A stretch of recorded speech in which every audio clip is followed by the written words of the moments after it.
We're going to hear from Hank Brennan, the prosecution's lead on this case. Let's listen in.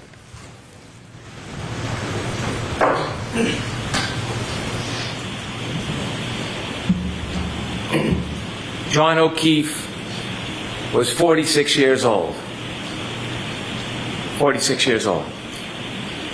He spent his life helping people. He's described as a good man, kind, generous, thoughtful. He was a Boston police officer. He worked to help the community. Everything you've heard about this man, he was a good man. He helped people. When his niece and nephew had nobody, he took them in. He took them in. John O'Keefe seemed to be the type of person who would help anybody at any time. And on January 29, 2022, John O'Keefe needed some help. He needed help from somebody else. You see, John O'Keefe had just been hit by Karen Reed in front of 34 Fairview Road, and he lay on the ground dying. And he needed help. Someone to reach out a hand, someone to knock on a door, someone to make a phone call to 911, even anonymously. Not take responsibility, just to help. And there was only one person in this entire planet who could help him that morning, to give him a chance. Maybe it was a 33% chance if he met the Isaac Wolf of the world. But to give him a chance. And that one person who could help him that morning was this defendant right here, Karen Reed. And she made a decision. In her Lexus with the shattered taillight, debris field all over the front yard, and John O'Keefe lying helpless like a child on the front yard, she made a choice. She didn't call 911. She didn't run to his aid. She didn't knock on a door. She made a decision about herself. In her Lexus, she drove away.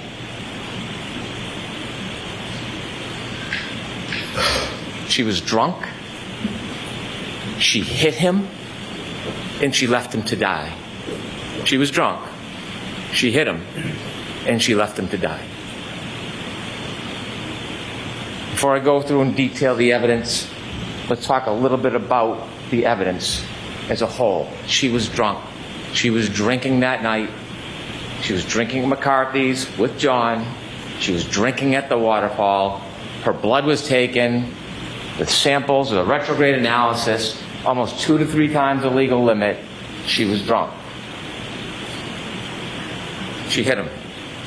The timeline in this case is beyond dispute. You can accuse, assault, characterize, malign, twist. The timeline doesn't change. It is data. Data is data. The black box, the forensics from the SD card, we know exactly step by step where they were. We know in that window she hits him because he never moves again. His healthcare data, the temperature on the battery of the cell phone, the physical evidence, the debris field, the DNA, the hair. And then she left him to die. He had a basal skull fracture, countercoup. You heard all about it when the back of your head hits the ground and the brain comes forward. Dr. Wolf told us the reason why they have level 1 trauma centers around the country is because people can survive this injury if they get help. That's why they have this care. That's why they have these hospitals. But you gotta get help. You gotta get help. And if you don't, you develop symptoms, ecchymosis, raccoon eyes, your brain swells, and you die.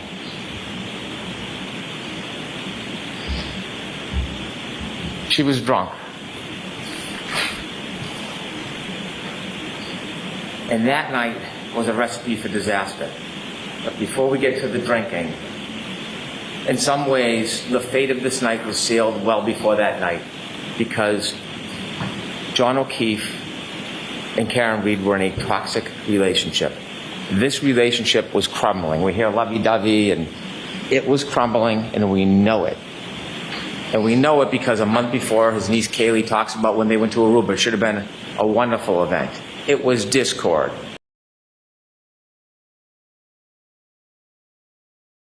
Content was palpable. He reaches out to Brian Higgins, text messaging. John O'Keefe, the relationship is crumbling. And you heard a little bit about what that relationship was like. Kaylee, his niece, told you, when there was an argument, John would do what John does. He would walk away. She described to you one time, to get away from the scene, he walked into his bedroom. But the defendant wouldn't let it go, pounding on his door, having to get the last word, never letting go of the fight. Kind of mirrors what happens on January 29, 2022. And maybe outward appearance, they got along. Maybe sometimes quietly they got along. But behind closed doors, relationships have up and downs.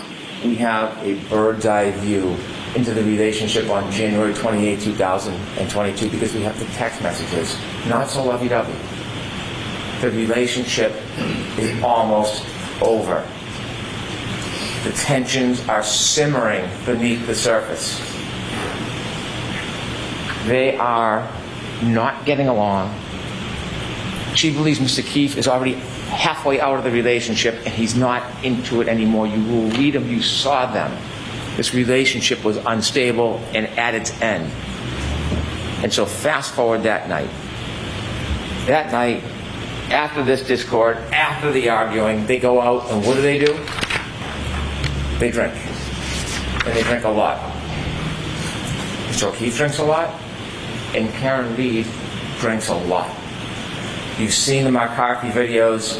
You can call it 6, 7, 8, whatever you want to call it. You can see the shots into the mixed drinks. More shots into mixed drinks. Count them yourself. Over a half dozen mixed drinks in just a few hours. Sober?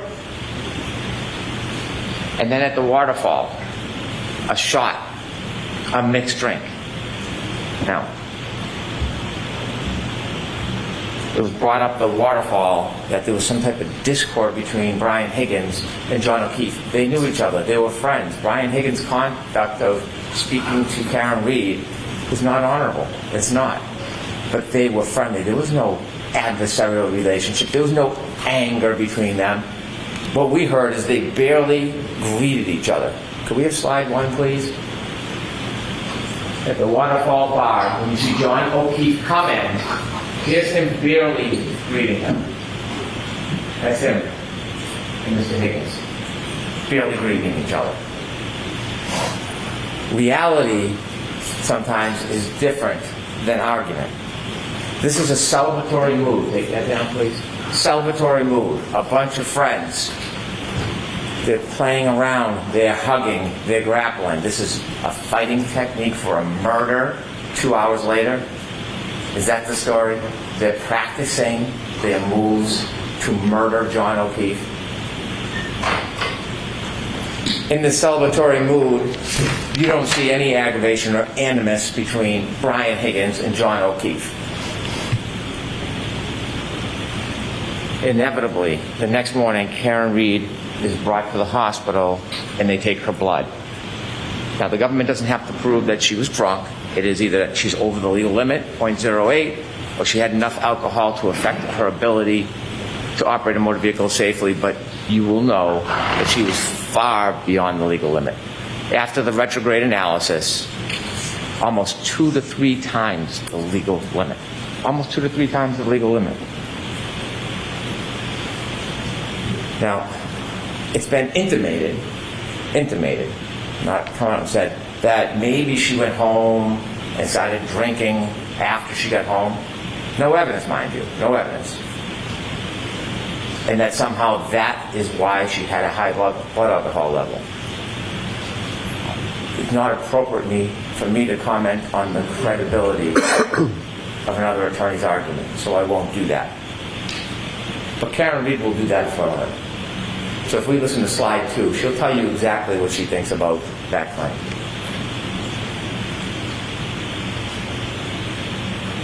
My alcohol intake's probably about 5 or 6 or 4.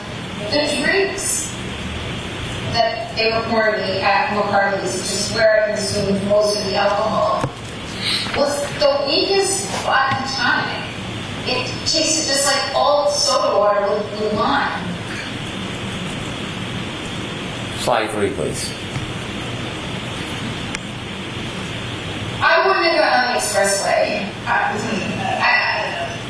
wouldn't have gotten on the expressway at 12:15 or 29. I mean, it was quiet. The roads were very quiet. You can see it on the videos. And I was going, when I've had a few drinks and I drive, I always drive extra slow. I know my alerts aren't as sharp as they should be. But I shouldn't have been driving. Thank you.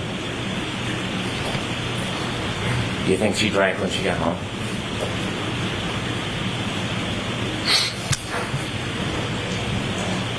When they leave the Waterfall Bar at 12:12, you see a video, you have it in evidence, there's a still photo of John O'Keefe holding a glass. Not from the Albert's home. He didn't sneak into the house in the cupboards and grab a glass. From the waterfall, you see him with a glass, and in it is a straw. Take a look at that picture. And now from 12:12 on, we virtually have a historian in the data that tells us exactly where he went, exactly step by step where he went. And how do we have that? Well, we know the defendant's car had like a black box, and Judd Welcher, Dr. Judd Welcher, took the data from the black box and downloaded it so you can see the movements and the triggering events. And then Shannon Burgess, well, you don't like what he says, don't attack the data, attack the man. He can be mocked for his LinkedIn profile or his unupdated CV. But what he did is he found a key, critical piece of this case that did not exist before. He found it recently. And it was that SD card. The SD card that everybody missed, including the defense expert. Everybody missed it.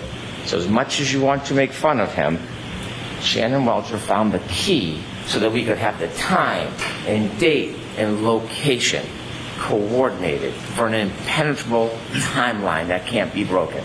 That's what Shannon Burgess did.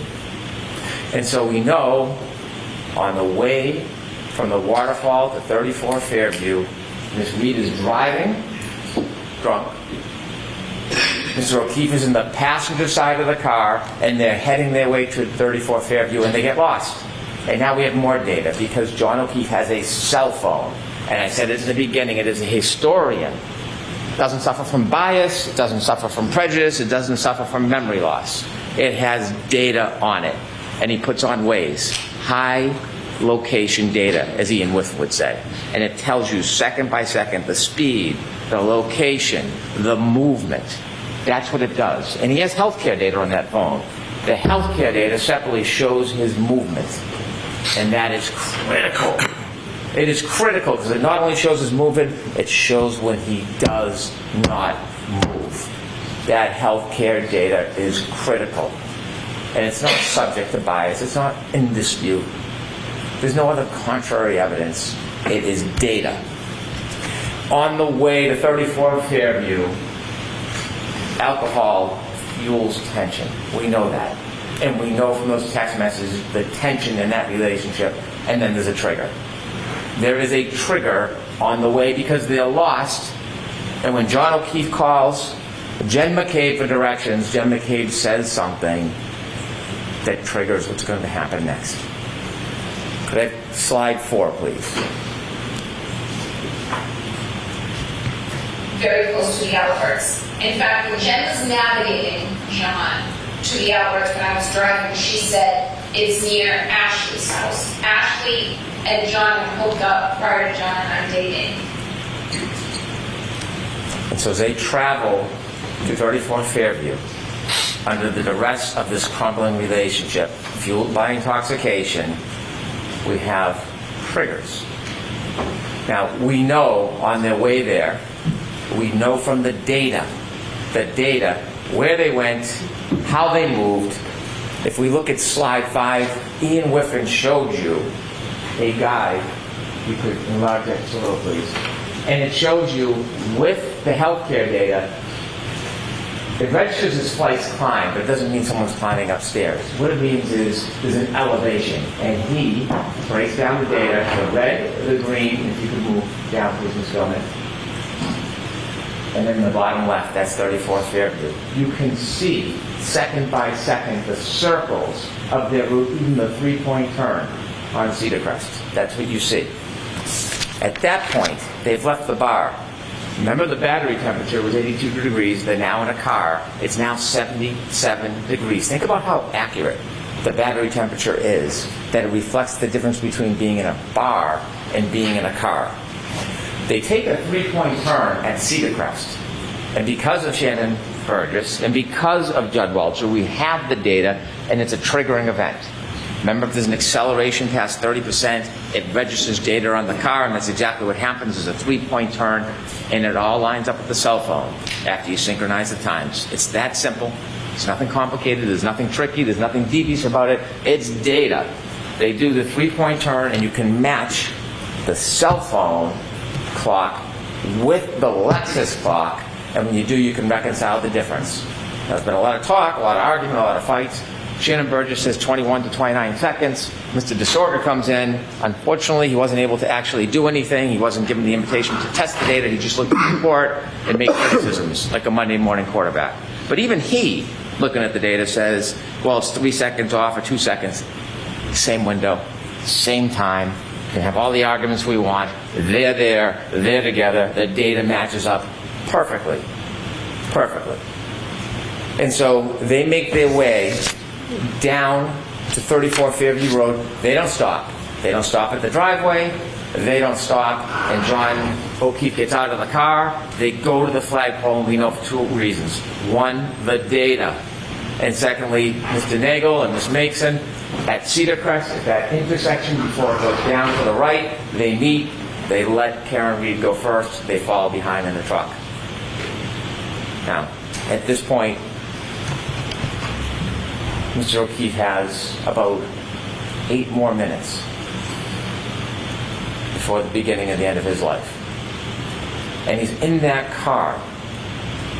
He's in that car for most of it. Because Ms. Mason and Mr. Nagel don't see anybody get out of the truck. Nobody crosses the lawn. Nobody goes to a garage. Not just because they didn't see it. And they didn't. Not because they didn't see it. Because the healthcare data on the phone shows that John O'Keefe is not moving. The car is stopped at the flagpole. The healthcare data stops. The battery stays at 77 degrees. The data is the data. You can't change it as much as you want to. It's data. And they sit at that flagpole for minutes. It's 12, 24, 33 when they get there. They're there past 12:30. Remember, Ms. Mason and Mr. Nagel said they're there about 5 minutes and then they go. It's not exact, but about 5 minutes they said. So there's about 2 minutes left for John O'Keefe. And what are they doing in those 2 minutes? What are the last 2 minutes of his life that he can remember that would be open to him? They're arguing. They're arguing. They're arguing. And we know they're arguing because Ms. Reed tells us through first responder Becker. She was sad. Remember, he sees her in the back of the ambulance and he's trying to calm her down? She was sad because her last moments were arguing. They're in an argument. That's why they're not going in the house. But John O'Keefe decides to get out of the car, and we know because the dome light goes on. That's what happens when you open a door. Whether he's bent down, he's standing outside, or on the other side, the dome light is on. And then you see the data. John O'Keefe begins to move. 12:31:56. It's the first time he has moved since they got to the flagpole, and it will be the last time he moves in his life. and he moves to 20 seconds. Ian Whiffen said that the satellites, they move, they reconnect, they pull information. He's no longer on high-frequency data because waves are shut off. Now it's more random. It's low-frequency. We would never suggest, and Mr. Whiffen did not claim, based on location data alone at that point, you can tell exactly where John O'Keefe is. What he said is it was readings all night. The bullet is always near the flagpole. That doesn't mean he was always near the flagpole. He could have moved. He could have moved in the circles and come back. Location data is consistent with him never leaving the flagpole. But that in itself is not enough. But there's more. There is more. There is the healthcare data. There is the temperature of the cell phone battery. And so he moves to 20 seconds. It turns west. It does not say he walks to the house. That's not what the data says. It doesn't say that he goes straight line and he walks over to the door. In fact, could he even get to the door in 75 feet? Could he get there? Because when the investigator for the defense testified, he measures from the driveway. He never stopped at the driveway. He never measures from the flagpole. He never measures from the flagpole to the garage door. So this fantasy that somehow he walked in the garage, even though there's no evidence, there's no witness, there's no data. 20 seconds of his life, and he moves. And healthcare data registers his steps. It could be pacing, it could be a straight line, it could be shaking the phone. We don't know. We don't know. We don't know everything. We don't know every little detail in every little second. We don't have to. That's not doubt. That's not reasonable doubt. We know for that 20 seconds he's moving. And in that 20-second window, when he moves, he has his phone and he looks down, 12:32:09, he sees a text message from his friend, John McCabe. And he looks at the text message and he closes it.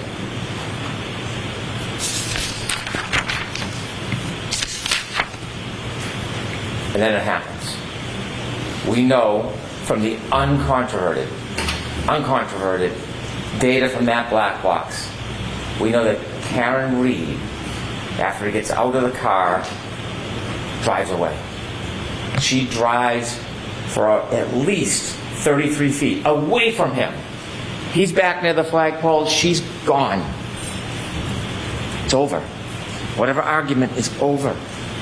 Whatever anger and flame has been dispassioned, she's moved on. He's separate from her. He's safe. And then she makes a decision. That's what this case is about. Then she makes a decision. She could have driven home. She could have broken up with him. They could have talked about it the next day. Or like knocking on the door, like Kaylee said, getting the last word. She doesn't drive away. She takes that 6,000-pound Lexus and she makes a decision. And the decision is that she steps on the gas after banging it into reverse. Before we talk about what happens next, I want to talk to you a little bit about the charges in this case. And I hate to digress, but it's important so we really understand what we're talking about here. I have no authority to talk about the law in this case. The Honorable Judge Cannoni will do that. But I want to talk to you a little bit about the charges. Don't rely on my interpretation of the law. It's the judge who has that special power. But I want to explain to you a couple things so when you think about what happens next, you can really assess the facts of this case with the charges against Miss Reed. She is charged with second-degree murder. It sounds ominous. It is. It's a serious charge, second-degree murder. When most people think murder, they think shooting or stabbing somebody. It's natural to think that. Second-degree murder is different. It's not first-degree murder. I told you at the beginning of this case, I told you that we were not going to suggest or try to prove that Miss Reed intended to kill John O'Keefe. That was never part of this case. We're not claiming that. I told you that we were not ever going to try to prove that she even intended to hit him. We never suggested we would try to prove that, and we're not trying to prove that she intended to hit him. We're not. What we are obligated to prove, and what we have proven from the evidence in this case of second-degree murder, is that she intended an act, and that is putting the car into reverse and heading back towards John O'Keefe. She intended that act. The question then becomes, did her conduct create a clear, plain, strong likelihood of death? Late at night, dark, beginning to snow, under the influence of alcohol, knowing where she stopped and left him after an argument, heading back in reverse to the exact spot or right near where she left him at over 24 miles per hour, accelerating at over 75%. You need to ask yourself, are you convinced if somebody does that create a plain and strong likelihood of death? And if there's no doubt in your mind that she intended to hit that accelerator in reverse, and that conduct will create a clear and plain likelihood of death, then she is guilty of that crime. Whatever the label is, she would be guilty of that crime. Now think about this. Let me give you an analogy. If somebody, maybe a teenager, someone young, impulsive, is on a bridge, and they see cars going by, and they have a boulder, and they want to throw the boulder off, they're not looking to hurt anybody. They're not meaning to kill anybody, but they throw the boulder off the bridge because they want to see the car break, the thrill. And when they throw that boulder off the bridge, and it comes down and lands on the car, and there's somebody, passenger, child, anybody in that car, and it then goes through the roof and kills the person in the car, did they intend to kill that person? No, they were trying to have a thrill throwing the rock. Did they have the malice to want that person dead? No, they didn't. But that would be an example of second-degree murder. When you take a boulder and throw it off a bridge, there's a plain and strong likelihood of death. When Karen Reed, in the midst of that tension and fight, after she drove away and was gone, disengaged, when she came back for the last word, in the darkness, the beginning of the snow, under the influence of alcohol, and decided to stop her Lexus, decided to put it in reverse, decided to accelerate 75% in the exact same direction of where she left him, and then hit him, and he died. I suggest to you that is second-degree murder. The other charge, operating under the influence of alcohol, manslaughter. It's different. It's a totally different and separate charge. Was she under the influence of alcohol? And then secondly, did she operate her Lexus wantonly and recklessly in a way that would very likely result in serious injury? When you're under the influence of alcohol and you drive a 6,000-pound Lexus in the heat of the moment at the direction of where somebody is, whether you intend to hit them or not, I submit to you that is wanton, it is reckless, and any reasonable person would think it's very likely that serious injury would result. It's not a matter of intending to kill. It's not a matter of intending to hit. It is the conduct of the operation and the risk that is created. And so those two charges are two of the three. The three is leaving the scene, knowingly causing death. And we'll get to that. So now, sadly, we need to get back to 34 Fairview Road where we left. We know from the tech stream data that you drove 33 feet at least, because it only picks up a 10-second window. And when it starts to pick up the data, we know she's driving at a speed. So it's more than 33 feet. We just don't know. And then when she comes back, she covers the 33 feet and 50 more. 80 feet. 80 feet. Over 80 feet. Now, nobody has ever suggested, even Dr. Welcher, when she collided with them. This data doesn't tell you collision. It's a 6,000-pound Lexus. It's a 216-pound man. It's not going to show a blip. It could have been in that 10-second window. It could have been 2 seconds after. It could have been 4 seconds after. But it's in that pocket of time, and we know it. We know it because when you reconcile the data with the phone, that 20 seconds is in the same window of that 10-second window coming back. So even if it's a couple seconds later, 4 seconds later, whatever Mr. DeSorgo wants, he stops moving. John O'Keefe stops moving. Forever. Forever. Next slide 6, please. You'll get to see this more closely, and you can probably see it where you're sitting, but there's important data. Data doesn't lie. And you will see acceleration, 75%. You will see speed, 24 miles per hour backwards. You will see distance, over 80 feet. That's what you're going to see in this data on that night. Anger, although not necessary in any of these charges, anger can be inferred. For somebody to come back that hard, that fast, that reckless, that obvious, likely to create a plain and strong likelihood of death. That data tells a story that can't be changed. Can't be attacked. ARCA, they did some crash test dummies. You know what else they do? Text stream data. There's nothing about that data that is uncertain. Nothing. Could you take that down, please? When Ms. Reed hits John O'Keefe, collides with John O'Keefe, we don't know if he went in the air a foot. We don't know if it was how much of a clip it was. We don't know if he stumbled back. But we know there's a collision. There's no doubt there's a collision because her taillight's all over the yard. It's all over the yard. And when he falls back and he hits the back of his head, his basal fracture, he's then lying there helpless. When Miss Reed leaves, she leaves behind tons of her taillight all over the yard. All over the yard. It's called the debris field.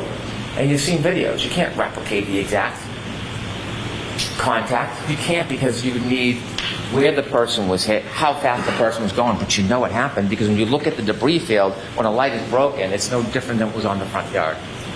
It's no different. She leaves him behind. She leaves her taillight behind. She goes home. And on her way home, you know she's still angry. You know she's still angry because she starts leaving him voicemails. Slide 7, please.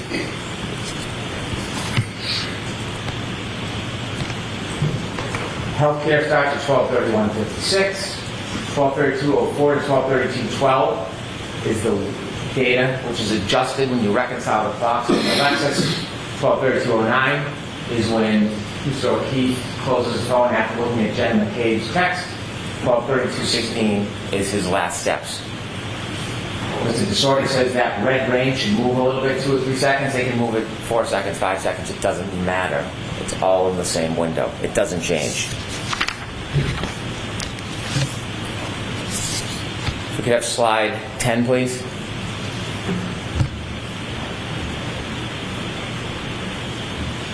Can you play that, please?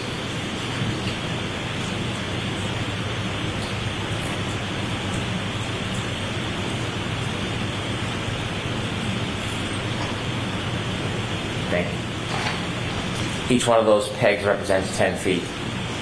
You can't place that car where it was in front of Fairview. You just can't. The data doesn't tell you that, but that tells you the movements of that car. Now, as John O'Keefe sadly lays on the ground, abandoned, you're going to have to ask yourself a question for charge number 3, leaving scene knowing somebody was injured and then died. You're going to have to ask yourself, is there evidence that Miss Reed knew that she had hit him?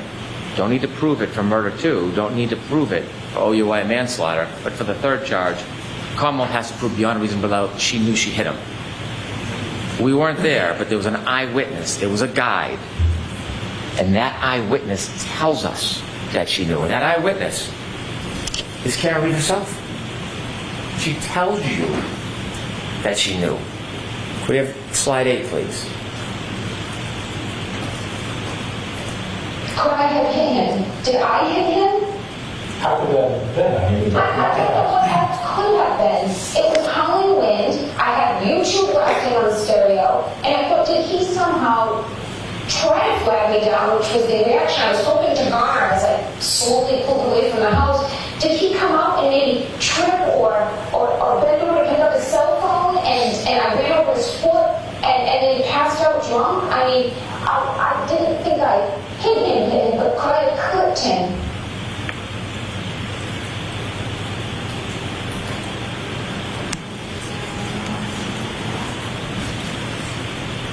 When she left Fairview and left John behind, she didn't think he was mortally wounded. But she knew she hit him. She knew she'd hit him. And so when she made her way back home, not only did she leave debris field all over the front lawn, but she took evidence with her too.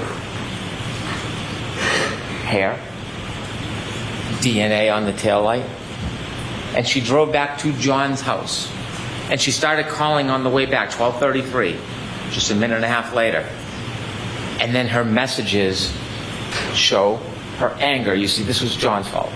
This was John's fault. And her phone calls tell you about the tone and the destruction of that relationship. 53 phone calls that night. 53 phone calls. Not one to 911.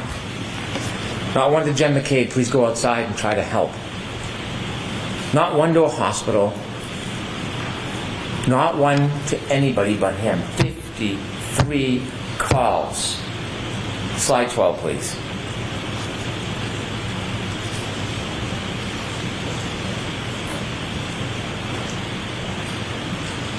Can you play voicemail 1, please?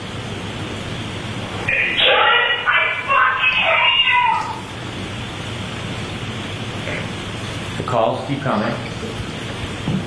Cell phone temperature 72 degrees. He's been outside now, not moving, on that cold hard ground with his cell phone under him. The warmth of his body, the cold ground, 72 degrees. It tells you the story. As this temperature plummets and that cell phone battery is compromised, so is John O'Keefe. And him and his cell phone alone on that yard. 66 degrees at 12:45. It is plummeting. Ian Whiffen's taking a phone and putting it in a freezer, not a same analogy. The idea that means that John O'Keefe was in the house, absurd. 66 turns to 61, it's 12:53. 48 unanswered calls from the defendant. He's not in at a party, he's not wrestling with Brian Higgins, he's not in a fight. If he's in a fight, his cell phone would be moving. There would be healthcare data, there'd be steps. If he got into the house in 20 seconds and his cell phone is found under his body the next day, and how would he get back outside? There would be more steps because this phone is working. The data is the data. There's nothing wrong with it. It's registering everything. The temperature, the movement. He doesn't go in any house. He can't go in any house. His phone never moves again. Voicemail number 3, please. Listen to this. John, I'm dealing with a fucking kid. Nobody knows what the fuck you are, you fucking pervert. Did you hear that? Nobody knows where you are. It is 12:59. John O'Keefe has been on that lawn for about 27 minutes. She hasn't called anybody else, hasn't spoken, has no information. Nobody's called her. You'll see her phone records. And she says, nobody knows where you are?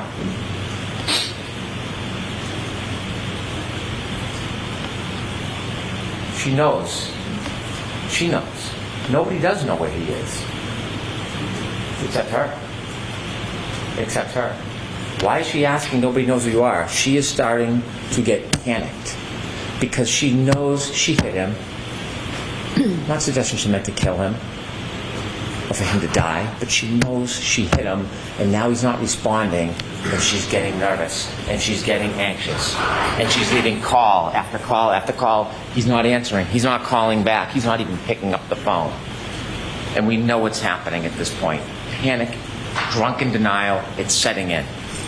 And so then we see the healthcare data from Miss Reed's phone. She doesn't move a little after 1 o'clock. She could be sitting, she could have fallen asleep, but she doesn't move for a while. But she wakes up. She wakes up early the next morning. You can take that down, please. And when she wakes up, she doesn't call Jen McCabe and say, "Where's John?"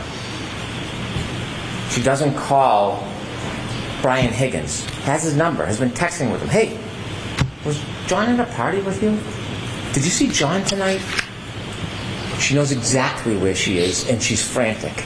So she wakes up Kaylee, that young girl at the time, and she says, she's panicked, she can't understand what she's saying. "Call Jen McCabe. Call Jen McCabe." Why is she calling Jen McCabe? She calls Jen McCabe. You know what she doesn't say when she calls Jen McCabe? "When did he leave the house? What happened last night?"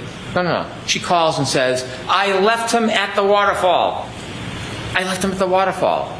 See, now it's gone from panicked to self-preservation.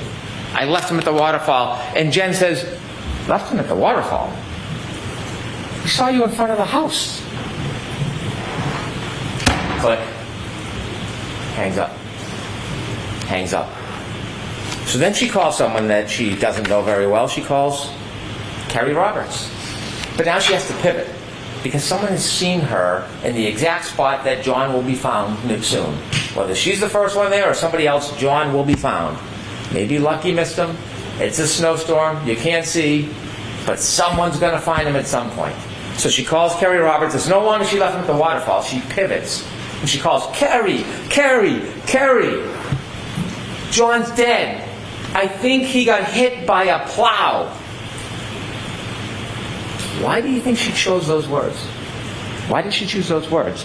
Because she knew that there was a collision with a large motor vehicle, and she had to substitute her 6,000-pound Lexus for another big vehicle. I think he got hit by a plow. And so now we have the introduction of Jen McCabe and Carrie Roberts.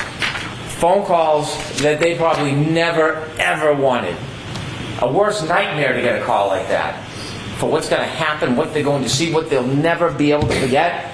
But because the defendant is John O'Keefe's girlfriend, they wake up in the middle of the night, in a blizzard, out of their kindness, their loyalty, their devotion to John O'Keefe. And when she calls them and tells them that she wants them to come out, this soccer mom with a perfectly normal life gets drawn into this whole farce, and she answers that call. She gets out of bed. The spirit and kindness she displays to put herself in that position because someone asked for help, because that's what good people do. Carrie Roberts didn't know Jen McCabe. They both knew John. They met each other once years before. Carrie Roberts, separately at that time, answers the call, gets out of bed, drives to go help, because they have a common denominator, a common bond. John O'Keefe. And so you hear and see at 5:07 the defendant leaves Meadows. She leaves. And Kaylee is behind waiting. And you see her back up, and Judd Welch just showed you all of those demonstrations where you could see the unsettled snow in the back, and after the bump you can see the pieces missing. No taillight. There's no taillight on the ground, all the white snow. There's no crack, there's no break. It's a nudge. It's a nudge. But the taillight has already been broken, because when you look at the video, not one little piece, it's still framed, little angle with the light, the brakes are up. You take a look, you'll be able to slow it down. You'll see the exact same piece is missing. Because it's back at Fairview. That's why it's missing. It's not there, it's back at Fairview. And then she leaves at 5:07. She gets to Jen McCabe's about, 5:35? 28 minutes. It's about a 10-minute ride. Where does she go in 28 minutes? Where does she go? We don't know. We don't have data for that. But we know when she gets to Jen McCabe's house, she is panicked, frantic, out of her mind, screaming, waking everybody up. Jen McCabe comes down, can't understand her, going out to the car to try to console her. Why is she so frantic? Why can't she speak? Why can't she say a word? Because John went out and had a drink and fell asleep on a couch? Because John would maybe be cheating on her? What is causing this extraordinary duress? Did she stop somewhere on the way by? Did she just see death? Kerry Roberts comes, take charge kind of person. She pulls him behind. She sees the broken taillight in Jen McCabe's driveway, and she decides she's going to commandeer this. We're going to the back to Meadows. You're going to follow me. Leave the car. I'll drive. At this point, Jen and Kerry don't know each other. They've only met once. And they go back to Meadows. They obviously don't find John because he's back at 34 Fairview. And then they start their way towards 34 Fairview. They start driving towards 34 Fairview, and they're looking. And you heard from Kerry Roberts, Jen McCabe, they're looking out the window. They can't see a thing. The snow, the blizzard, the weather, the darkness, they can't see anything. And they're driving and driving, and they decide they're going back to 34 Fairview. And this is remarkable. This is remarkable. When they start their way past towards 34 Fairview, they get close. And when they get close, they can see nothing. But the defendant screams, "Stop! Let me out!" And they look around and they say, "What? Let me out! Let me out!" She does not see John O'Keefe. She knows where he is.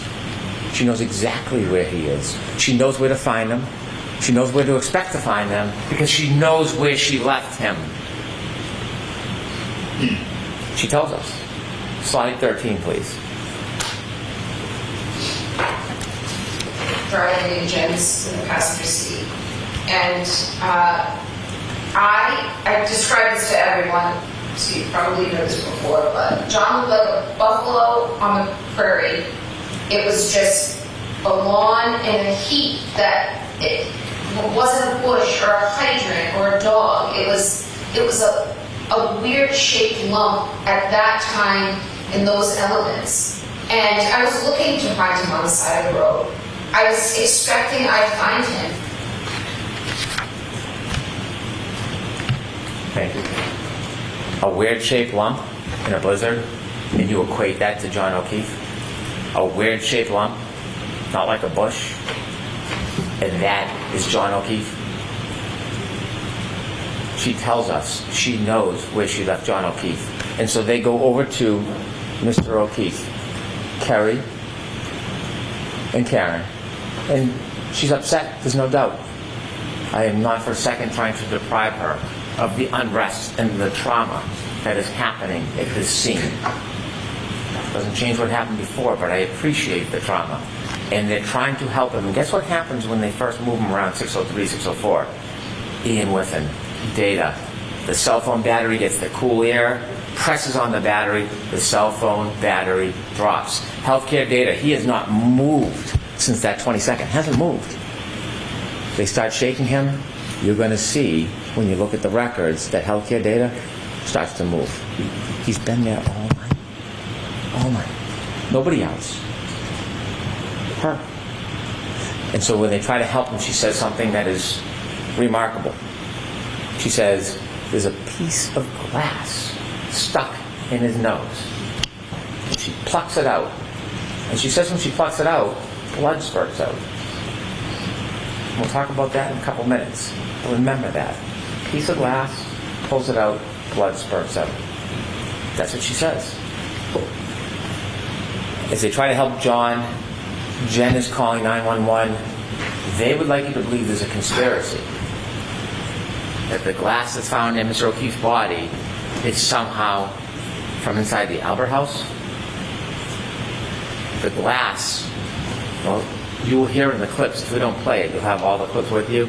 She talks about the fact that he took her walker. He took the glass. She says it.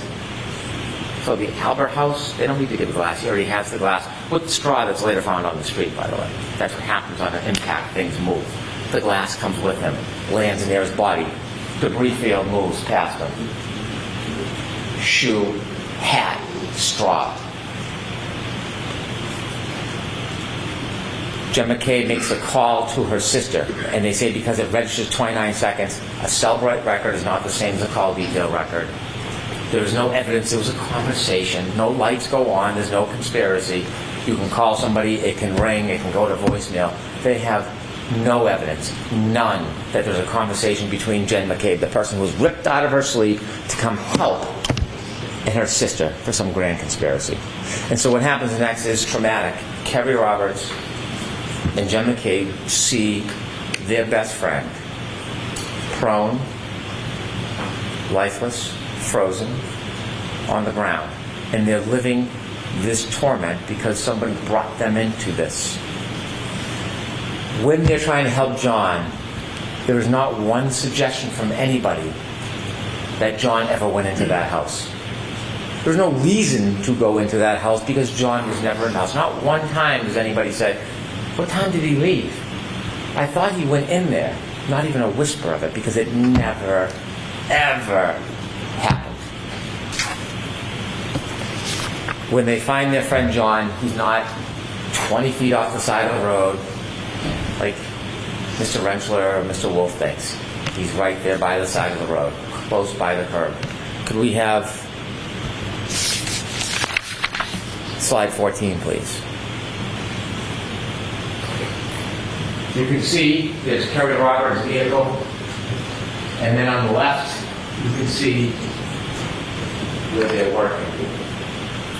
Right off the road, that's not 20 feet.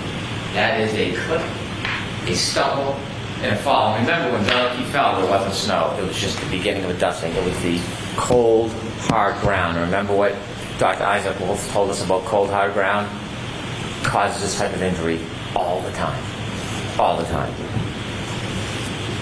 If we could go to slide 16, please. Remember the glass in the nose?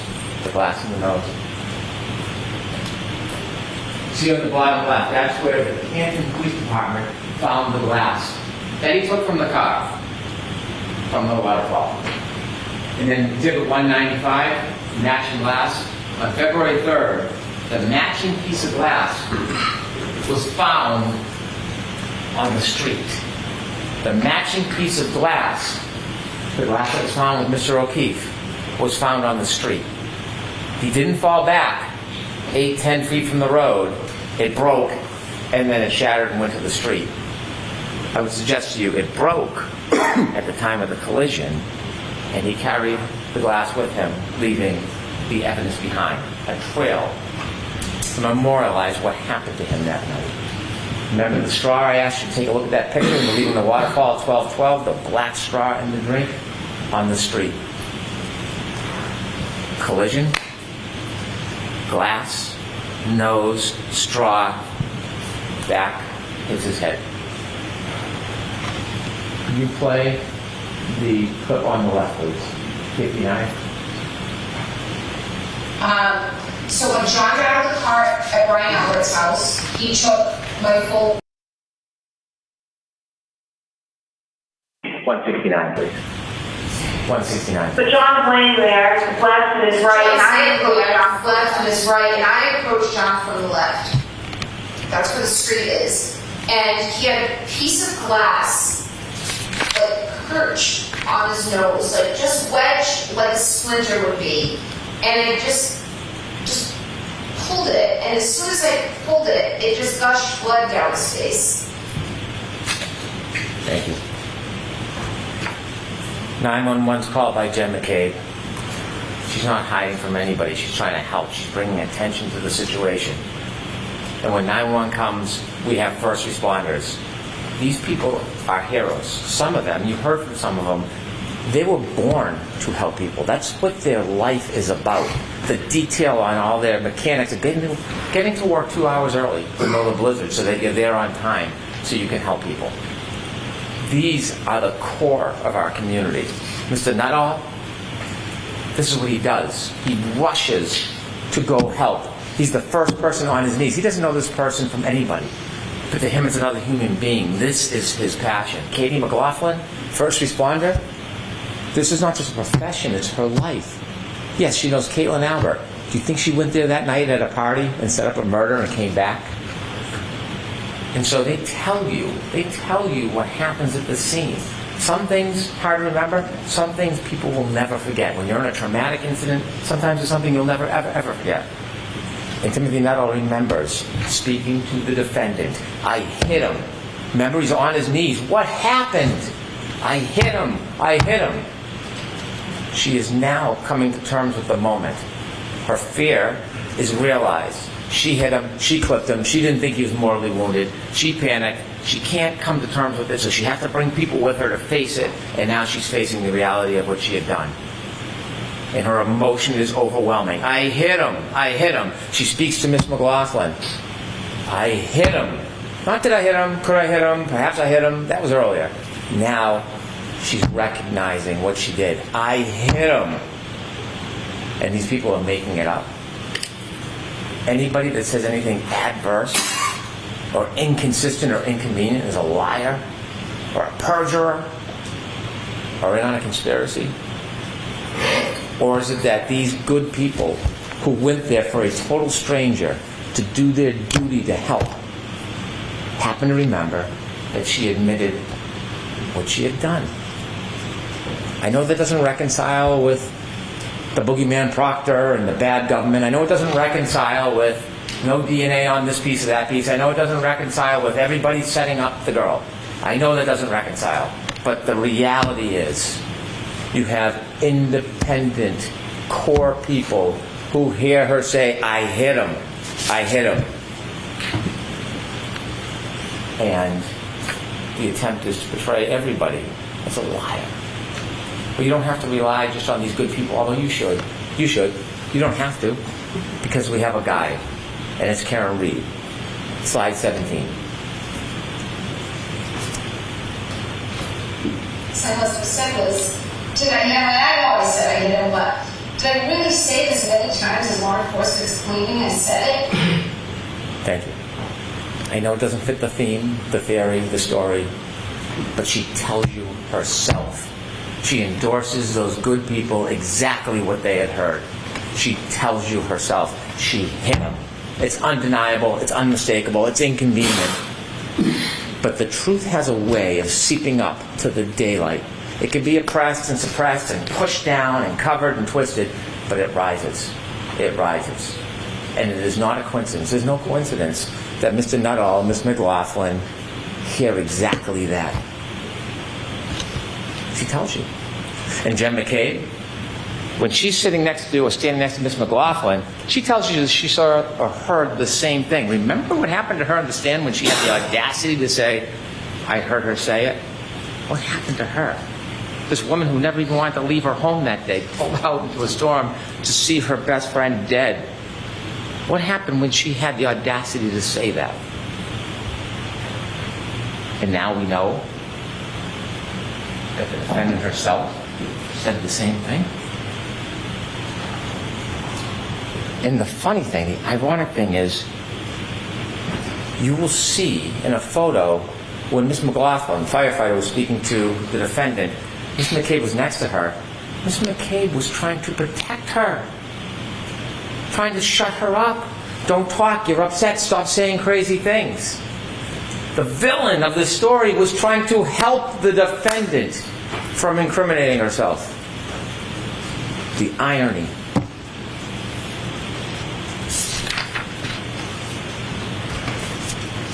Could we have slide 9, please?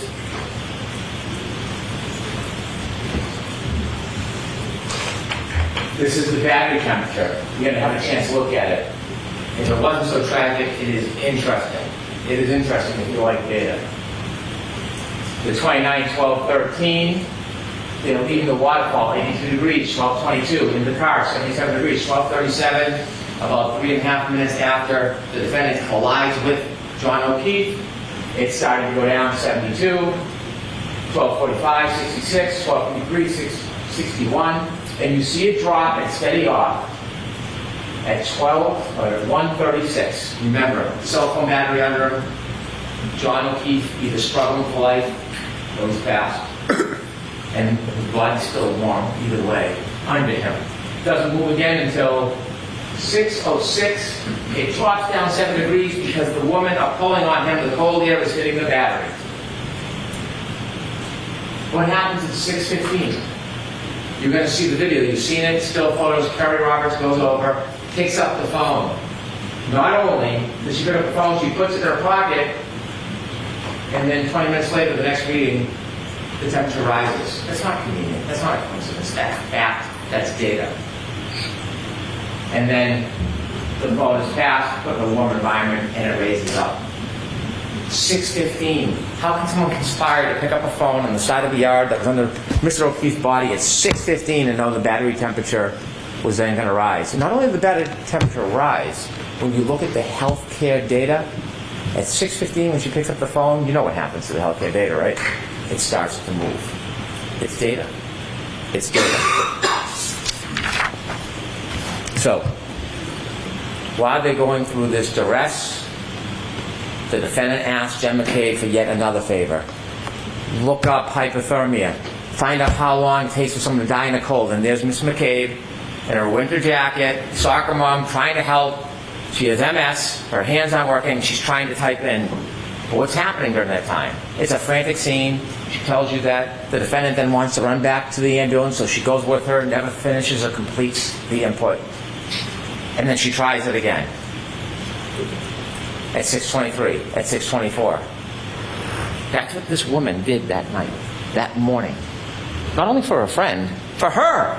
For her. That's what she did. And what happens to her after? Because the timestamp, when you open the timestamp, it's at the time it's open, and she's in bed at 2:27 looking up Hockomock Sports because she is so interested in the kids' sports, and that timestamp stays open. And she goes to that tab the next morning when she puts in how long to die in cold. And that is being portrayed that she's in a conspiracy. She gets vilified as a murderer, a soccer mom who came to help. It took Ian Whiffen 5 minutes to show you a live demonstration on how simple that works. That she's not deleting anything. Jessica Hyde told you it's automatic deletions over time. You usually can't delete that information.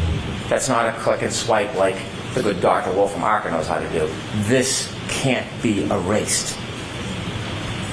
But they still hold on to this. As they argue to you and all the injustices that have been done, they tell you, they want you to believe, or take a flyer on the fact that she looked up how long to die in the cold at 2:27.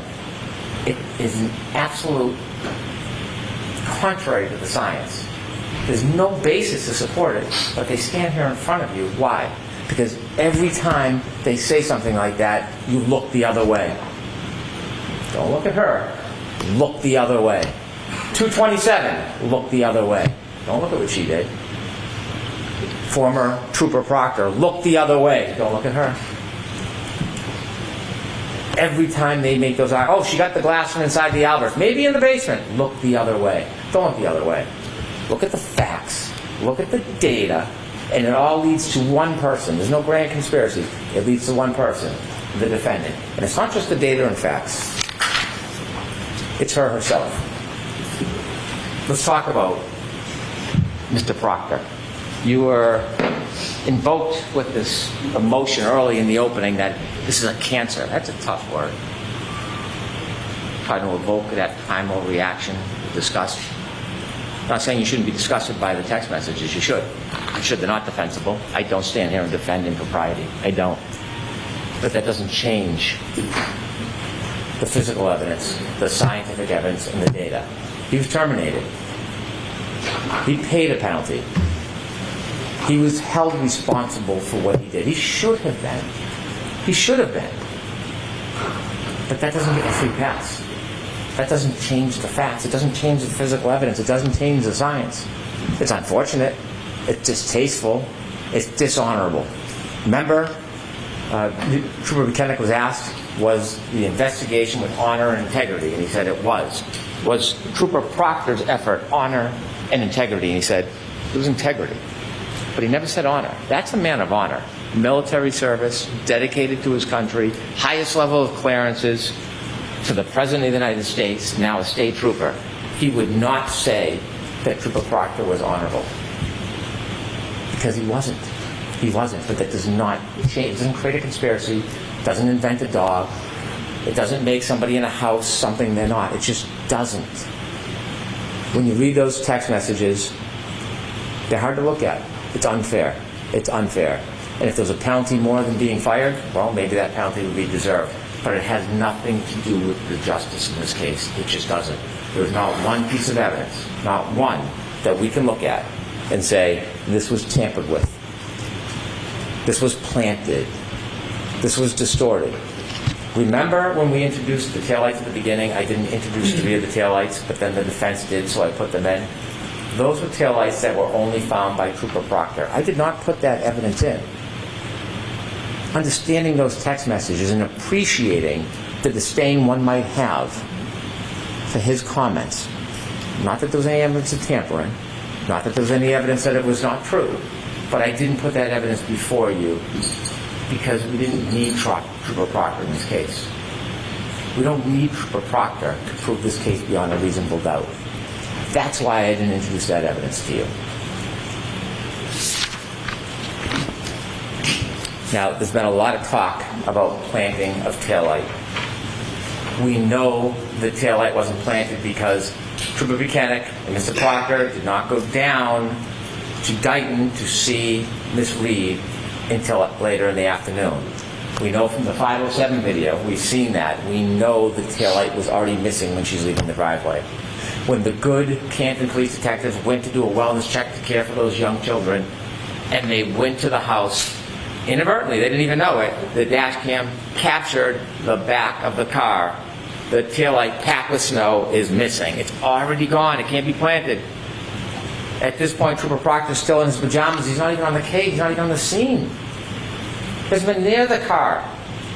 And in the Dighton videos themselves, when you close it, you can take it at an angle and it moves, but if you get the right angle, you can see it's missing. It's gone. Can we have slide 18, please?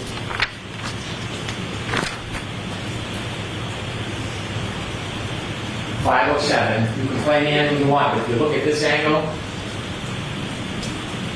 it's gone. You don't plant. It's already gone. You know where it is? 34 Fairview Road, on the Refield. January 29, 2022, 823. Look at the right-hand side.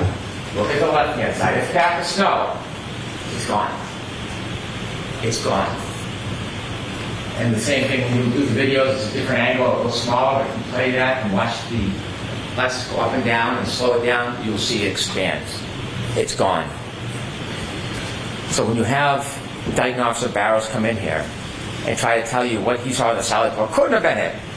You got to ask yourself, what interest does he have coming in here in this case? A lot of attention on this case. A lot of people watching. Comes in after, of course, driving all the way out to the defense attorney's hotel to meet in a conference room so he can get a subpoena. He spends 2 hours driving up and back so that he can conveniently get a subpoena that tells him to appear, which he could have got by fax or in the mail. And so when he comes in, what he says is, that's absolutely not what I saw. Absolutely not. And then he claims at the last time he testified, he had made the same statement. I showed him his transcript. And did you see the redness creep over his face? He never said this before. In fact, he testified to the opposite.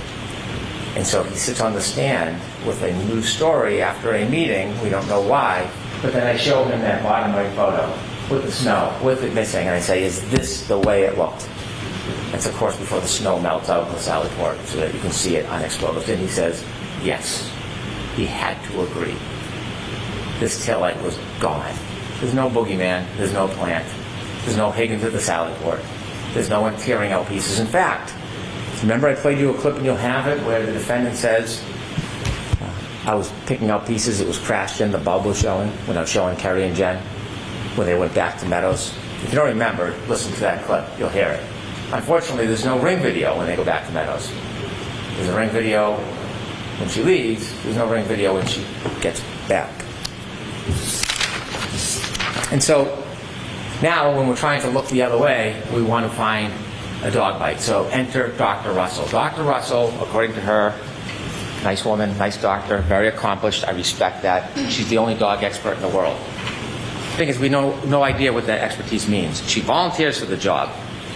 She wants to be here, on her profile, but she can't explain the methodology. What are you looking for in a dog bite? She can't tell us. It starts a year ago that it's claws, it's teeth, and then it's claws, then it's teeth, and then it's I don't know. And then when you look at each of the different parts of the abrasions, she says, well, I can't tell if I look at each one of them, but all together it's a dog bite. It's a dog attack. That is the masterful expertise that the defense has bragged about bringing in. Dr. Russell telling you, because she says this is a dog bite. She has never been in a forensic situation where she's looked at a wound and identified it as a dog bite before. This is the first time, the only time she's ever done it. And what she says is these are not punctures. Punctures means it goes into the skin, a wound. There's no punctures. And she's sure because she's an expert, so you should rely on her because she's coming in saying she's an expert and she's being presented. Yet, after saying there's no punctures, Dr. LaPosada comes in and she sees punctures everywhere. It's an animal attack. It's a dog. How is it? No method, no methodology, no history of this, no prior testimony that we know of other than arbitrarily what she says. And she says the exact opposite of Dr. Russell. Why is that? How does that happen? So obviously there is no science to looking at an abrasion and saying where it came from. They give us no detail. They give us nothing that we should rely on. They contradict each other. It's just to get you to look the other way. And so we have now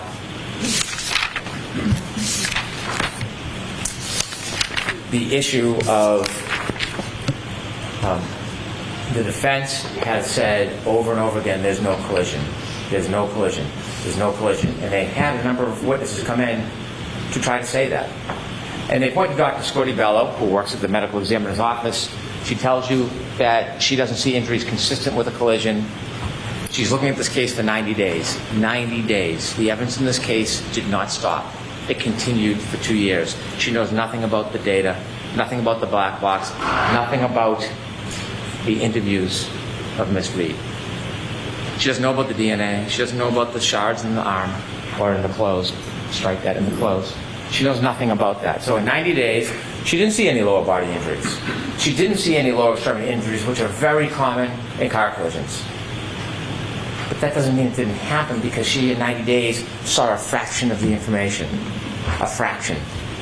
And we know now, argument back and forth for days about lower body injuries, the suggestion is a car accident can affect everybody differently depending on the angle, the scope, the speed. Some people can get plowed over by a car and have no injuries. Some people can get touched lightly and have more injuries. And there was the debate about no lower body injuries. Well, ARCA dispelled that in their dummy test, that you can have a collision with no lower body injuries. They did that for us. Thank you. And so the idea that at the time, in 90 days, that she doesn't have enough information to say consistent with a car accident doesn't mean there was no car accident.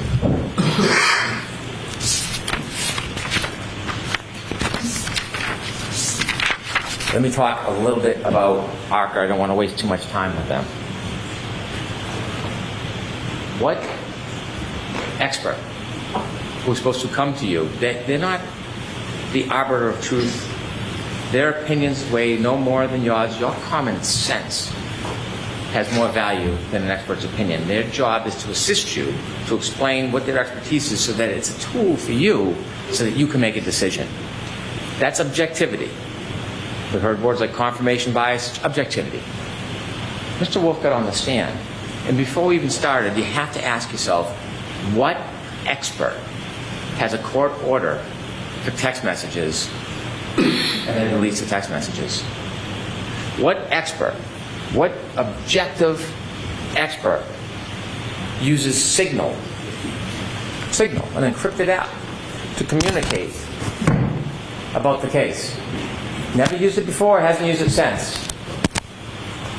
And so when he did his tests, he used a lower weight arm. Wasn't trying to bash him, wasn't trying to insult him, tried to get him just to recognize that a 9.38 pound arm is less weight than John O'Keefe's metric, which would be 11.8. That's all, and because it's a lighter arm, it takes more speed to create the same damage. I don't know science, I don't know math very well, but that's basic. It's basic. And he fought me over and over again. Did he seem objective that he was trying to help you? Because Dr. Rexel came in the next day and said, well, you have to adjust for that. That's all I asked him for an hour about adjusting, just like Judge Welcher adjusted. Do you adjust it? And he tried to talk to me like I was making something up. His own colleague had to admit it. Now, it's funny, he admitted it before he got through his credentials. No sequestration order violations. Nobody was coaching him, but he knew enough to come in at the beginning and get right on that point. And speaking of sequestration, remember Dr. Russell on her limo ride over? If Brendan asks you a question, make sure you ask for a transcript. Impede the progress. Slow down the questioning. Interfere. Sequestration orders is so there's fundamental fairness for all witnesses, not just some. And so what happens with Dr. Renshaw, we don't know, but we do know he comes in here and he tells you that he was not getting information that was helping him the last time he testified. He insisted. I asked him 5 times, was he getting information that would help him in his testimony? Not from the defense, from his former employer. He said no, no, no. And at the end of the examination, he reads his transcript and it's yes, yes, yes. And he tells us that he's independent and objective. I asked him about a luncheon, not a big deal, just asking him about it. And he says, I have a sandwich and I stand in the corner until I remind him that we got video footage from a documentarian and he's in one of the scenes. And then things change.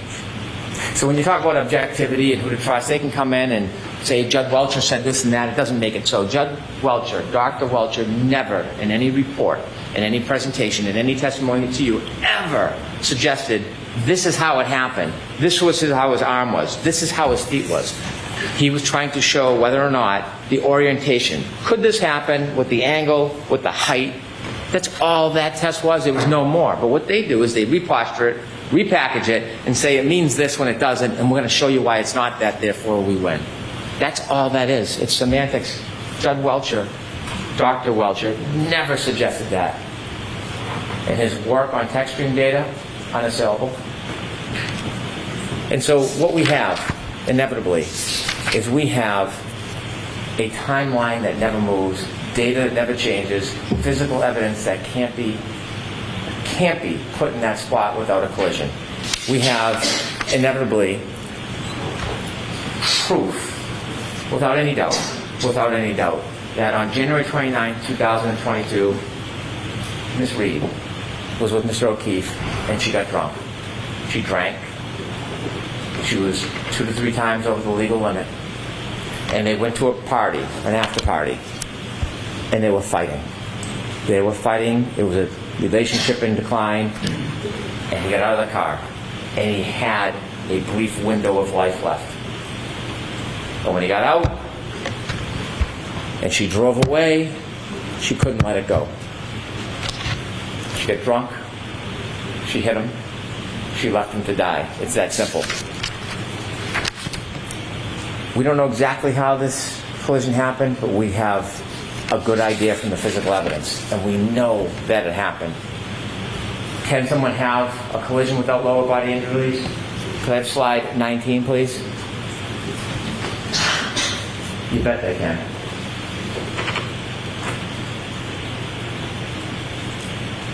We don't know if this is the body position. We don't know if this is the exact speed, but what it tells us,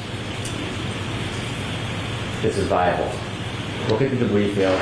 Look at his turn. Remember his sneaker on that curb that got lodged against the sneaker? Mr. O'Keefe then falls back, hits his head, counter coup, left to die.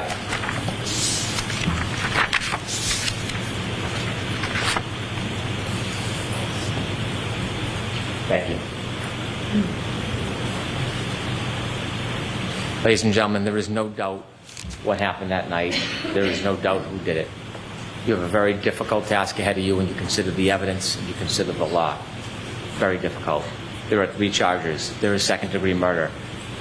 Ms. Reed, when she chose to drive back at Mr. O'Keefe in that night with a 6,000-pound Lexus, in that anger, 75%, whether she meant to hit him or not, didn't mean to kill him, she hit him. Straight, it is a plain and strong likelihood of death. You would never back down your driveway if your kids were at the end of the driveway. You would say, well, you're going to kill somebody? You would never do it because you would expect, if you drove at them at that speed, that someone would die. That's second-degree murder. OUI manslaughter, she's drunk, she was reckless. She doesn't even have to know she hit him. She doesn't even have to know she hit him. But she did. She did. And she left a man who was kind and generous and thoughtful. She left him alone. She left him alone to die. Could I have slide 22, please?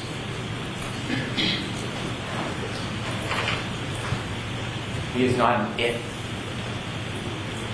John O'Keefe is not a body. John O'Keefe was not a buffalo on a prairie. John O'Keefe was a person, and he was murdered by Karen Reed.